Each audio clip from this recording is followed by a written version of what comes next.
Welcome to Canadian Justice. I'm Christine Van Gyn, and today we're talking about the crisis in Afghanistan and how Canadian immigration and refugees work, or should work, to help the people of Afghanistan. In the past week, many of us have watched the horrifying scenes of people desperately trying to get out of Afghanistan.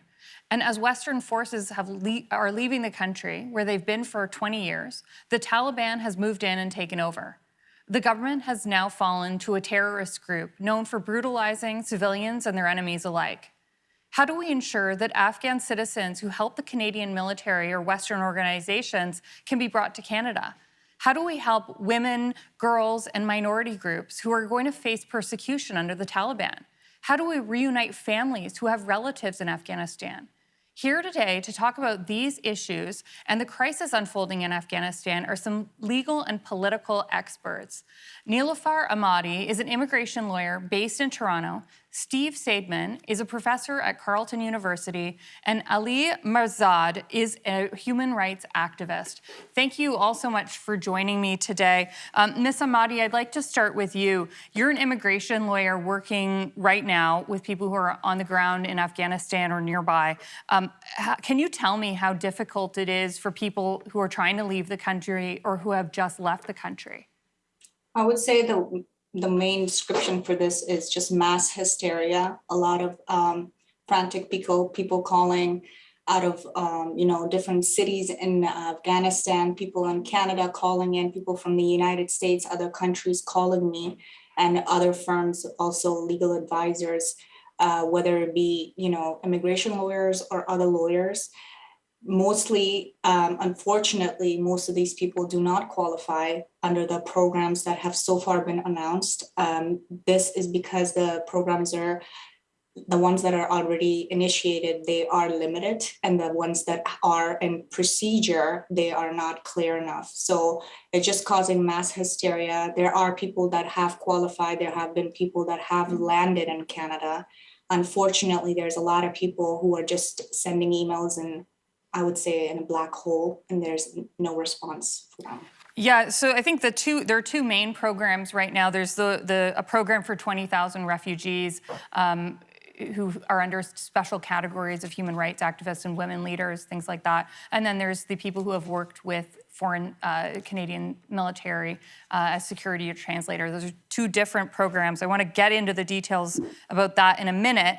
But first, I want to ask Mr. Mirzad a question. So, Mr. Mirzad, you're Hazara, which is an ethnic minority in Afghanistan that's faced persecution. What can you tell me about the current risk to the Hazara in Afghanistan right now? Absolutely. Thank you for, first of all, giving us the opportunity and the platform to speak up about this humanitarian crisis. Just to kind of answer the question in a very short form, the Hazaras have actually suffered perpetual persecution in the history of Afghanistan as far back as the late 18th century, all the way up to the Taliban's first rule in the 90s from 96 to 2001. At the pinnacle point of their rule in 98, they launched genocidal campaigns in Mazar-e-Sharif, Bamyan, killing thousands of Hazaras. These are well-documented atrocities that human rights organizations have documented. And then following the Taliban's fall in 2001, over the last 20 years, the Hazara continued to suffer pockets of attacks from elements such as Daesh, ISIS. In fact, last year in 2020 or late 2020, the UNAMA report, the United Nations Mission Assistance in Afghanistan, reported that 80% of attacks in Afghanistan were aimed at minorities such as the Hazaras.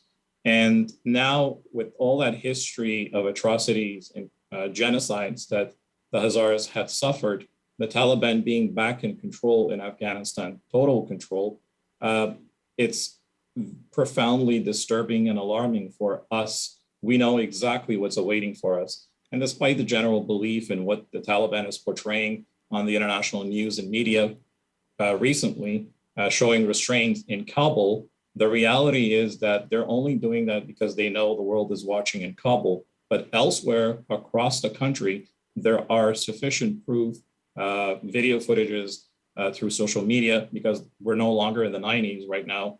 We have the technology of social media. There are reports of atrocities that they're doing right now. In fact, there was a report released just yesterday from Amnesty International that the Taliban committed atrocities in Malistan, killing over 50 people.